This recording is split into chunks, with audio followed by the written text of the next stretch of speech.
Let's do this for Fallon. Why not? Why not? He already knows Oh boy, Iraq is like, oh god. You could do this in front of Fallon, right? Oh man, he just like made his eyes real wide. It's an A and B conversation. What's going on in your head? Oh, You don't like that, Jim? oh, it's the worst. Hate Valley. Well, guys, the virus has a really bad Sandusky joke. Oh, all right. Whoa. Well, let's hear this, Virus. Let her rip, Virus.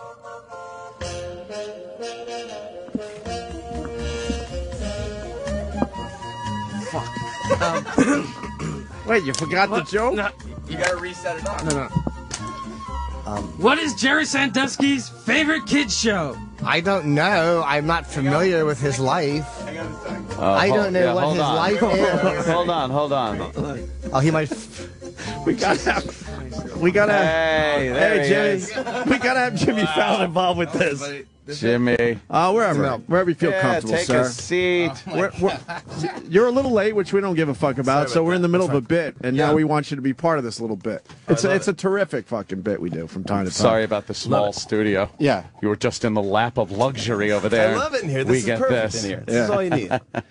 This is a good bit. How you doing, bud? Yeah. This is. You're going to be really disappointed. He does a character called the Virus, and he's a up and coming comic. And all we ask from him is to do one punchline On a topical subject like the Sandusky trial. kind of like what you do every night. Topical Of humor. course, topical humor. And all he has to do is one punchline. And that's all we ask him for is one. Right. Just one. Just one on the Sandusky thing. Oh, the guitar. So why don't we play your music again there, Virus? All right. Quick, it's got to be TV clean though. You like it? It's so Is it walking stupid. elephant or something? Yeah. Well, we think he's fat. He is a little chubby. He's a little chubby. We all see it.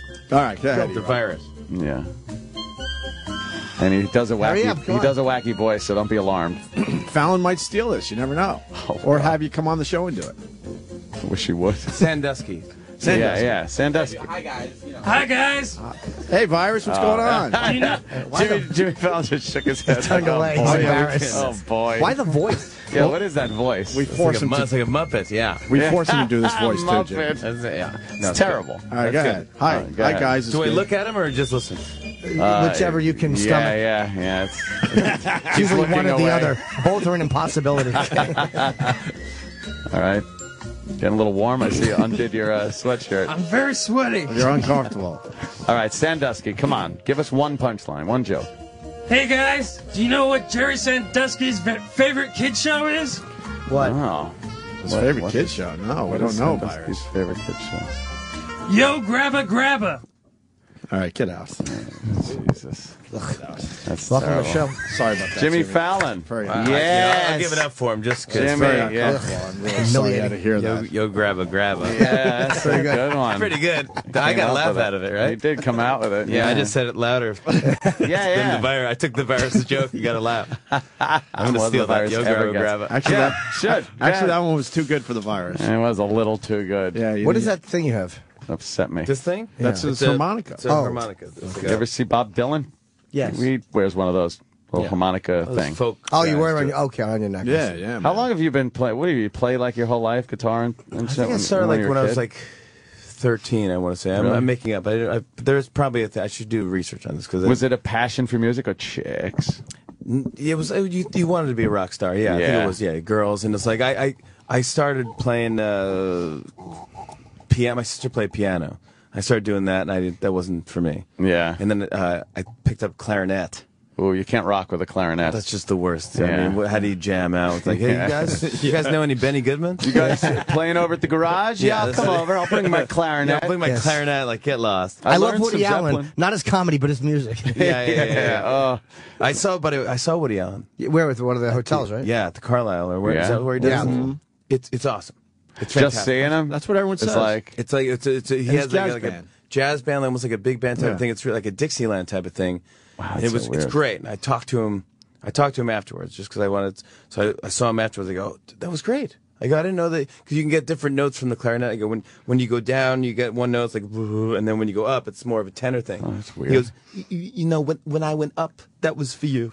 Oh, wow. Give me a break, really? Yeah, he knew. He's probably said that 1,000 times. Now, he doesn't do it, but did you try to get him on the show? He's almost impossible to book, obviously. I don't try to do that. Yeah. You don't try to book guests when you're out? I don't. But you would love to have Woody on your show, though. I'd love to have Woody on the show, yeah. I mean, we probably will. It's like, I remember, like, there was some show or something on the 8th floor by Saturday Night Live, and the booker always kept trying to get me on the show every day because they were on the same floor.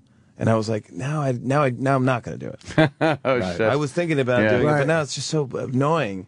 That's not fun. I don't feel like I want to do this. So I on our show, I'm just like, hey, if you want to come on, just come on, ask us. And Was he in which room was Woody in? Because there's two. The Carlisle, when you first walk in to your right. You're right. There's a room where there's a stage, and then there's a lounge where there's like a piano in the middle of the room. What are you going to rob the place?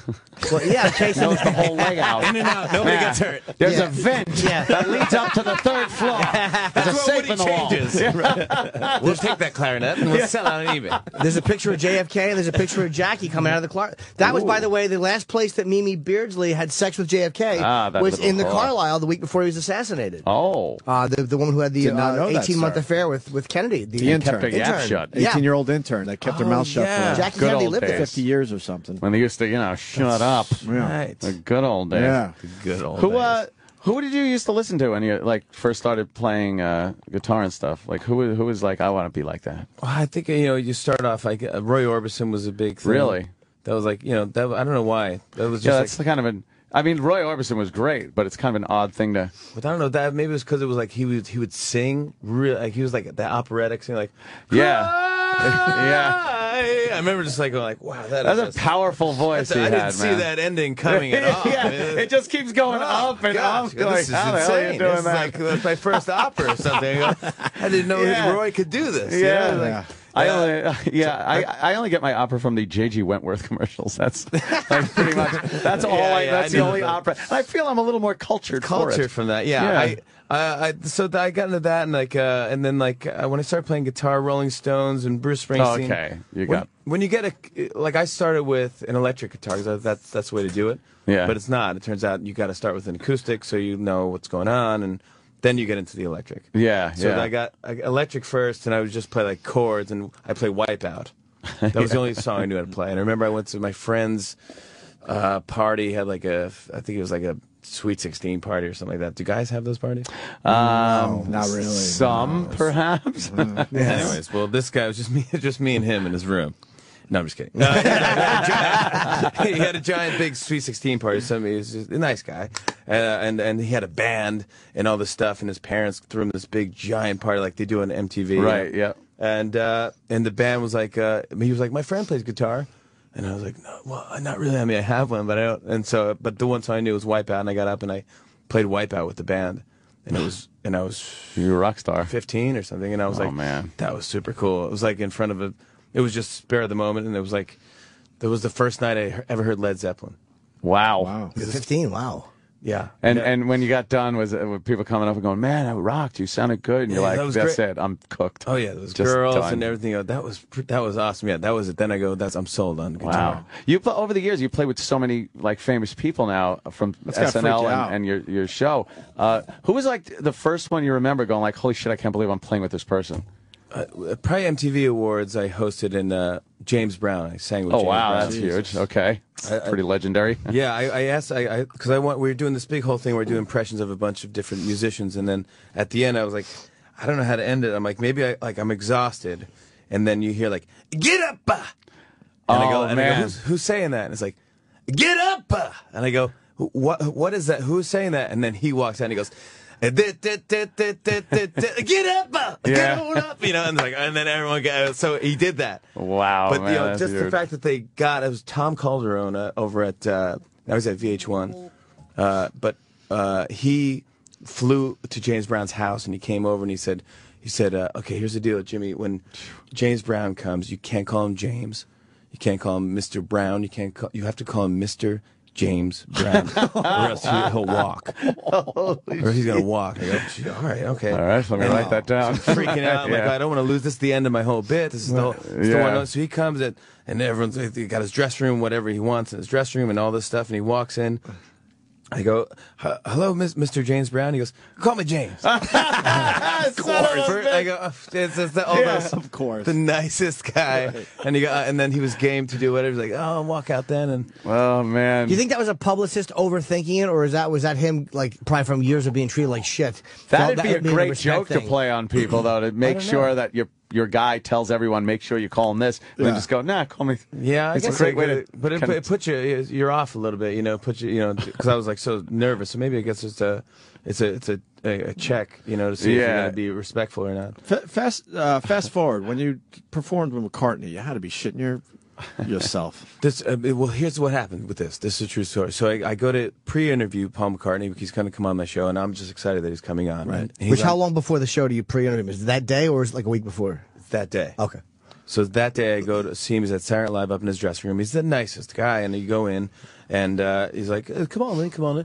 I go, Paul. I'm so psyched you're going to come on the show. And I go, I actually wrote a sketch if you want. He goes, I think we'll just do a quick chat. It'll be a fun chat. Oh yeah. And I go, yeah, okay, that'd be great too. I mean, we could do that as well. I got just questions like, yeah, we'll just have a loose chat. It'll be fun.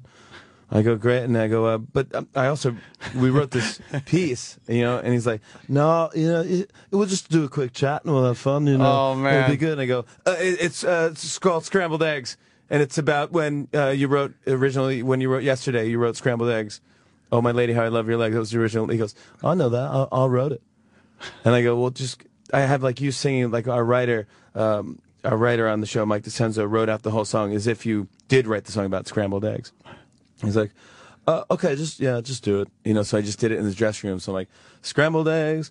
Oh, my lady, how I love your legs, but not as much as I love scrambled eggs. Oh, have you tried scrambled eggs? And then cut to his head is over my shoulder reading the lyrics like, waffle fries. And he's laughing. And I go, oh, of course. I go, you're going to do this? And he goes, only if you do it with me.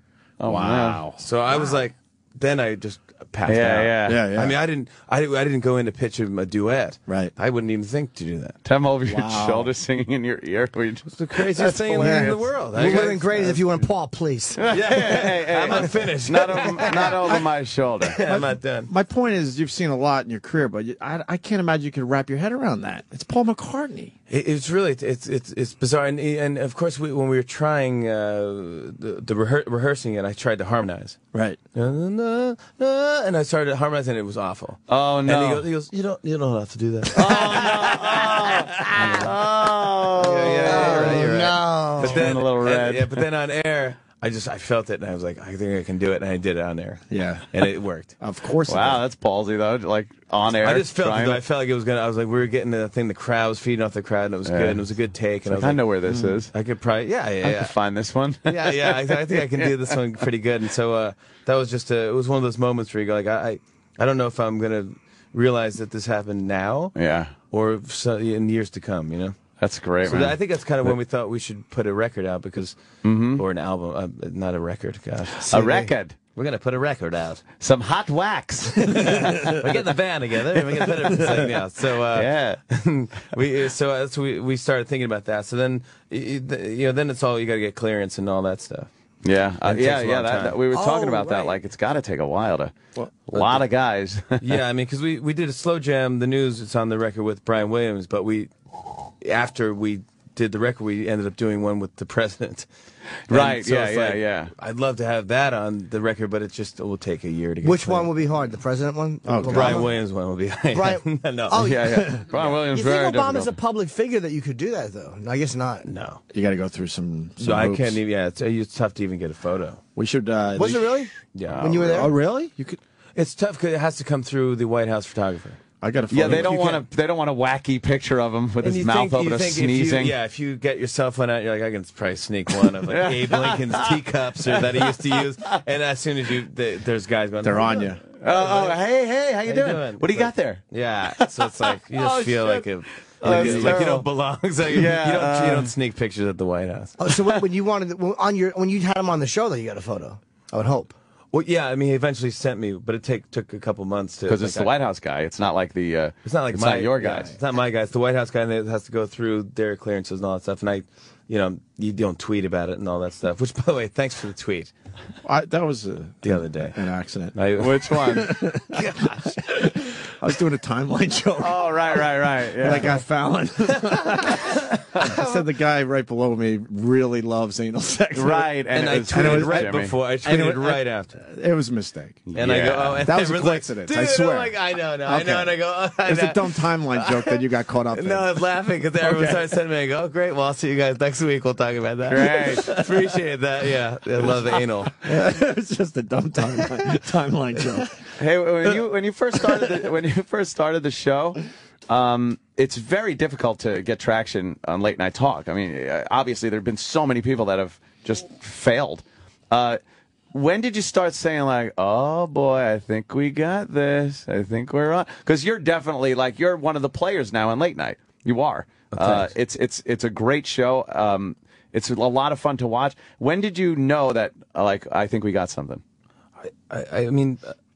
Or you're still worried? I'm gonna say, yeah. I'm gonna say, I don't know. I think like when I just stopped worrying about time and going to commercial and hitting all the points and the technical stuff was all in your head and not so much of the artistic part of it. Yeah, exactly. It's having a conversation is what it really is, and that's what all the advice books say and all the people that you ask tell you. Just have a conversation, but you can't just. It's just weird. You just can't just do that. Right. You know, it's just you're like, oh, driving a car is easy. You just press the gas and you go. But one day, like, then you're driving into a pole. I don't know. Yeah, you hit the pole and you go. But you're smart though. Like, I'm sorry, but like you guys, like you and Kim, will use like the internet and you use Twitter and you use all this social networking stuff, and which it makes you relevant to young people. It's a smart thing to do. And, Yeah, because we're on so late. I think a lot of people see us more on the web even sometimes. well, Leno and Letterman don't really capitalize on Twitter. And I all don't even that. know how much Conan does. Conan's really funny on Twitter, but I don't know how much he uses. Yeah. I haven't watched the show. How much internet he uses, or how Leno much. just kind of plugs, but I mean, I feel like it Jimmy wouldn't owns even fit them. That just like Right. It wouldn't make sense. It's more fun for Letterman to play like I don't know what this is. The old curmudgeon. An iPod. I don't know what this is. Wait. Yeah. What? So one day you just relax. It goes back to me and Ann had a conversation. We were failing miserably when we first came to New York. It wasn't happening. And one day we just talked to each other and said, look, we have nothing to lose now, man. Because we were worried about introing records and all that other horseshit like you're saying. Yeah, just exactly. And we had this dumb conversation way home, like, we have nothing to lose now. Let's go in there tomorrow and just fucking talk. And guess what? We hit. And that was the thing. But the first 6 months, no one gave a shit about us at all in New York. Yeah. I mean, the critics were pretty good to me. I mean, they were like, look, it's not awful. You're like, yes, we're not awful. Yes, I can live with that. I can see with this not being a thing, but it's not awful. But we did like Slow Jam, the news. We did our first show. That was one of our first bits. Oh, really? Yeah. And who was it? Just me. Oh, yeah. it was just me and the Roots, and then we tried it with P Diddy. And that was fun. And then Brian Williams came on. We asked him if he'd do it. And then we had a whole run with Brian Williams where he was great. When you pitched to Obama, like when you want to do a bit with the president, do you you obviously submit it way before the White House. Was there anything you wanted to do that they said no to? Or was this the first idea they're like, sure, it sounds good? Well, I mean, just knowing from like Saturday Night Live, like where you can push people and how far and what is it worth it and all that stuff. And you don't want to, it's the president. So I want to be, as classy as we can with that bit. But I think there was one joke we had, like, I said POTUS. What does that stand for? Person of the, like something, unanimous sexuality or something, or sexualness, or something like that, or unusual sexualness. And they were just like, yeah, no. Oh, no. We're not. Well, he didn't even get it. They didn't even wrestle you to the ground, right? They wrestle you. Pull the fucking sheet out of your hand, wrestle to the ground. Yeah. It was like, well, they sent an email. Go, no, just don't. Everything else is good, but just change that. So we just changed it. When he comes in day of to perform, I mean, obviously there's a security lockdown, only people who need to be there. But how far in advance does he get there? Like, or do you go over the bit with him first? Do you walk into the dressing room or green room? He has it, but and then they have you meet him by yourself. At the loading dock. So I had to meet him. So I met the president, and no assistants, no stage manager, no my wife, nobody. Wow. So I go, so I go, okay, I meet him by myself. It's my buddy from college. Yeah, They want to do some pictures. Could you sign some stuff? So you know what I did? I printed out a paper that said President Obama written like, you know, the limo like the drivers at the limo airport. drivers, yeah. And I just held it. I was like, waving at him. Hey, I go, how you doing, Mr. President? I'm Marcus. I'm your escort. If you need anything, he's laughing right after He got the joke. Yeah. And then he went over it, and he goes, all right, we're gonna slow jam. And so I showed him my rehearsal, and then at the end of Slow Jam, usually Brian Williams says he goes like, "Oh yeah," it's basically just saying the basic news, but in an R&B type of sexual, undertone to the normal news. No real hard jokes in there. Just so at the end, usually Brian Williams goes, "Oh yeah," and so Obama's rehearsing, and President Obama's rehearsing, and he goes, "Oh yeah." Come on, can't you give me a little, oh yeah? He goes, oh yeah. And I go, can't you? He goes, no, I'm not going to do that. I'm not going to do oh yeah. I go, just give me a little spice, can't you? He goes, no. So you said that to him, he said no? Wow. Yeah. No spice. He's a good... You really have to be on your guard at all times when you're the president. It's just... People are just looking loosen all up, the really. time. And if you loosen up, you're looked at as, what, weak? Right. I mean, come But on. he didn't, what he cut, he didn't, he didn't go over any of the pre-questions. Like, I didn't know what he was going to say. Wow. Like, he didn't even know what I was going to ask, I don't think. He's just good. They just trust that you're going to be somewhat respectful, and he's fast enough on his feet. He's really good. Yeah, He's quick. smart He's a dude. great... There was a Secret Service guy with crosshairs on your head the whole time. If Well, he goes into a Secret joke, Service, I got into that. I asked, that's where he said he called them knuckleheads. Right. He goes, because of "Don't what let- happened? Yeah, he goes, don't let a couple knuckleheads ruin what great service they do for Wow. us. And it was like, he could have easily told me not to ask about that. Yeah, He was true. cool with all that. In the commercial break, he goes, because at the end of the Slow Jam, he pulled the microphone up and just dropped it. Like Eminem from 8 Mile. And I go, and so we're in commercial break. He goes, did you see how I dropped the mic? oh, man. Yeah. I saw you. It was very funny. He goes, I improvised that. You should have scolded him. Like, that was very inappropriate. You know, you're going to have to pay for that, sir. That's great. pretty cool. Yeah. What do you talk about during a commercial with the President of the United States? Like, do other people rush over and monopolize him, or is it just you and him sitting there? We're just sitting there. He asked me like how I met my wife and stuff like that, and he was really like, he's acted like he was interested in me. I don't know if but he's very presidential. He's very charming, and he said, how'd you meet your wife? I said, we met in this movie Fever Pitch. He produced this movie. He goes, it's about a guy who loves baseball, but he also loves his girlfriend. He's not sure which one to choose. He goes, I remember that movie. I didn't see it, but I go, remember you chose not to see the movie? It was campaign time. It was not campaign time. Yeah, that's worse. It was that years before you He campaigned. knood about it but didn't see it. That's Yeah, bad. There's that's a reason. the worst. How Yeah. great would it be if he tore you up for it? Weak writing, weak acting. They really criticized the movie. I'd rather you don't watch it next time. Yeah. You're having an argument with him during the commercial break. Yeah, at least he was honest with me. But Come back from he spots, was- you're yelling he was at each great. other. He's great to everybody. He's great to Yeah. every single person on the staff, and shook hands and said hello, and he's just and they look you right in the eye, and it's a powerful moment. There's something about Gets those. in the limo, shuts the door. Glad we're out of that fucking place. Yeah, your microphone's still on. Bunch of assholes. Those guys like Clinton and those guys and all these anyone just elected to that office, you just know how to own a room. I mean, like, it's amazing to me the charisma of these guys. You can't not like one of those guys when you meet them. Right. It's just charming. Yeah, It's yeah. part of And the whole package. It's Yeah, part you of need the that. politics of it all. Yeah. Yeah. Have you met Bush or no? No. Okay. We got to get to the album. Yes. We haven't even mentioned it yet. Blow Your Pants Off. We played a track, History of Rap. I loved it.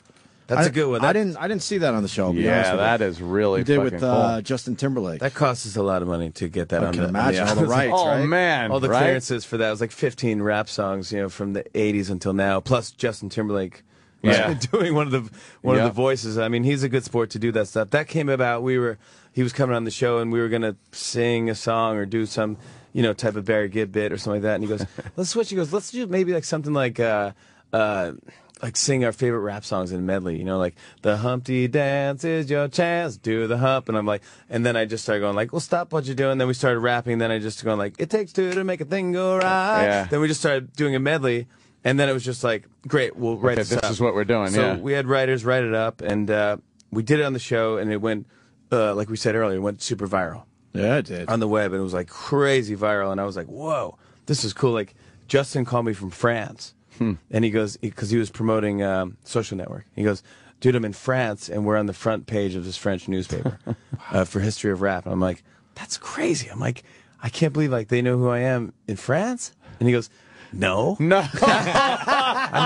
Justin Timberlake. Like, yeah, well, whatever. It doesn't matter. He just lied to me. For a second, I felt like, they love him like Jerry Lewis. I'm like a big phenomenon in France. They go, now they don't know who you are. I'm Justin. I was like, whatever. Like, whatever. It sounded really good. Like the impressions of are right on the guys. Oh my God. The Beasties one was like dead on, man. I mean, they're my favorites. Yeah, amazing, really, really good. Yeah. All this, I mean, a lot of all the musical stuff we do is because we're fans of the groups and stuff like that. So it's like we don't want to, ruin the song for anybody. Even though if we do a parody of it, like, if we do Tim Tebow and David Bowie as one human, T Bowie. Yep. We don't want to screw up the song so that every time you hear it you go, but we just want to make you laugh and go like, that's a weird combo. Yeah. And of course, why didn't we think of that? Of course, T Bowie is exactly what we should do. And they were playing it in Boston. I got the stadium and stuff. Yeah. Trying to throw Tebow off. Like Nice. they were playing it. Oh, man. It was just crazy. It was just, it's the most exciting. We had a crazy couple years, but especially the last year has just been nuts. So you're beyond the fear of like losing it all. Like it's here to stay, and you're doing really well, and it's not going to just Never go away. take it for granted. Yeah, you never know. No, but I mean, Pride cometh before the fall or something. Yeah, well, pride you goeth before guys- destruction. cometh. You guys had it all, and then Yeah. lost it all. See what and then- happens? Yes, thanks for reminding us. Yes. Got it all back. Oh, you got it all. still Now trying we to have get- nothing, and we're losing that.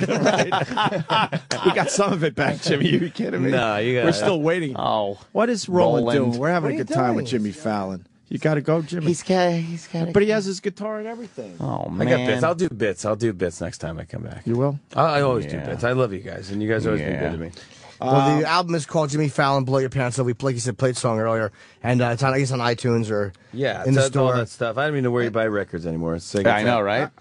Really quick, how's Eddie Vedder? I'm a big Pearl Jam fan. Is he? You I got mean- anything on Eddie Vedder? No dirt on Eddie. No, Vedder. not like that. Just as a human being. He's exactly as cool as you want him to be. He He has is. the flannel thing. He has those shorts.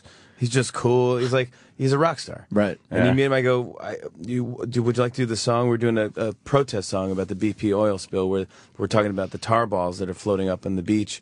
And the name of the song is Balls in Your Mouth. Don't swim in the ocean, you'll get balls in your mouth. And he was like, no thanks. Appreciate it, though. Thank you so much. No thanks. I was like, all right, that's cool. So then I go, can you just, do you just want to just watch rehearsal and then just see what we're doing? He's like, okay, sure. Like he's he's a great guy, as I said. So he watched rehearsal, and I said, here's where I want you to, like, so I go like, balls in your mouth, don't swim in the ocean, you'll get balls in your mouth. And I was like, balls in your mouth, don't swim in the ocean, you'll get balls in your mouth. And he was like, and if you want, you could just swing around the camera and just give it full on Eddie Vedder, like, balls in your mouth, don't swim in the ocean, you'll get balls in your mouth. And he started laughing. I was like, I'll do that. Cool. Yeah, so right there, he's like, oh man, and then he did it, and gosh, the crowd, they didn't know that he was going to come out. Right. Doing my song, they're like, oh, that's probably just a Jimmy song. He's going to sing some song with the Roots. And then Eddie came from, it looked like he was a cameraman, and he flipped from behind the camera, and then just sang right into the lens, and balls in your mouth, and everyone went nuts. And it was like, oh, it was great. You're like the guy that could that has to like talk someone into throwing an M80 down the toilet, and like at first it's like nah, and it's like, no, dude, it's gonna be so much fun. Everyone flush the urinal at the same time. Yeah. We're gonna break the system. Yeah, It's got to be like nerve-wracking though to have to approach these guys with these ideas. Like, look, you're gonna love this. You gotta do it. Yeah. Eddie, that's you gotta balls, try it. man. Well, I just say, I was like, honestly, we do it out of love and out of fun, and we don't want to make anyone look stupid. Sure. So when you're done with it, you win. You know, I just Right, want, yeah. everyone gets a clear win at the end. So that's kind of what I think people great. see when we do our bits. And go, Yeah. "Oh, we're not, Yeah, it he's just gotta looks take like fun, man. Care of us. Yep. Yeah. Very cool. Okay. Roland is actually right, literally pissing his pants. Yeah. Well, Jimmy's got Blow Your Pants Off, Yep. new album in stores, iTunes, Amazon now, and Thank You Notes 2 is out too, right? That's out too. I got a lot of stuff to sell. And of course, Jimmy busy Fallon, one man. of the best on Twitter. Yeah. He's just an animal on Twitter, Jimmy Fallon. You guys Always a pleasure. Thank you Thank guys you so so much. much, man. So good to see you Great. guys. Yeah. Thank you for having me back. Blast. Jimmy, Come back you're and a see good us soon. Absolutely. The Opie and Sirius XM.